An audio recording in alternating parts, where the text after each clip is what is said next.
Kung ikaw ang pirmi, open ka sa ginatawag nga kaalaman or knowledge, may makuha ka sa tao.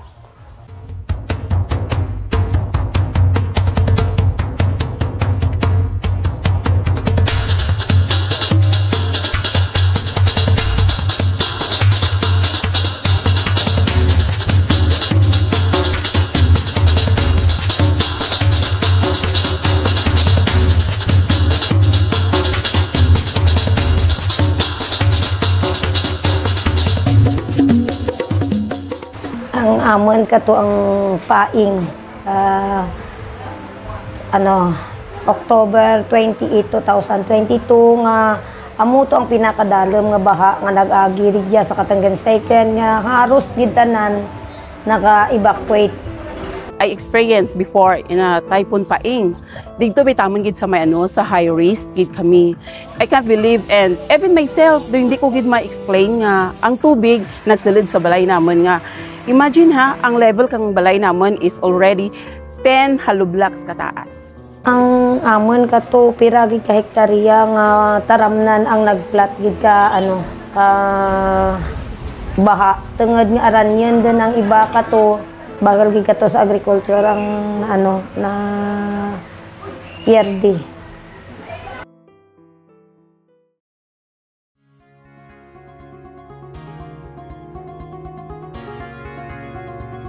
Ang una, to sir nga ginano namon sa BDM training, tapos amon pag dito nga nag first aid kami kag nag rescue training. Natun-an ko gid nga kung paano bala maka rescue sa mga pumuluyo kag kung paano mag-handle kananda.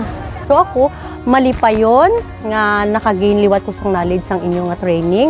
And at the same time, na-i-apply ko sa akong kaugalingon kag na-share ko sa ibang nga tao. Kag ang mga gina-lecture daw nakadugang gid ka naman ibalo kung paano naman i-manage sa mga tao sa barangay. Pagdating sa training, sa rescue, ginaano nila sa lalaki lang. Pero subong nakahambal ko sa kaugalingon ko, thank you Lord nga nangin isa ako kabahagi sa sinanga training do nga babae ako. Bakit? Darating ang time or halimbawa lang may mga emergency cases sa panilmalay nyo mismo. Paano kung ang bana mo ang biktima? Paano kung hindi ako nakapag-training?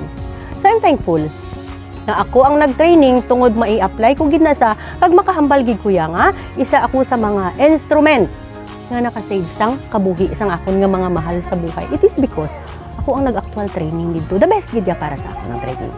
Kung i-rate siguro sa 1 to 10 no or else say 1 to 100, nasa 80% lang gid ako nga well prepared. Una nga plan nga para sa akon is magkanda kami sir sa amon nga training nga nakuha namon didto.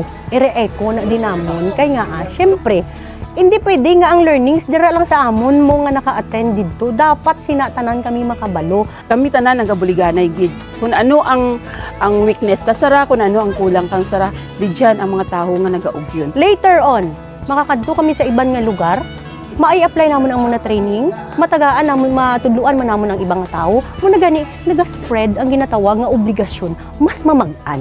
Ako nagapasalamat gid ako sa PCDR nga nakabuli gid ka namon.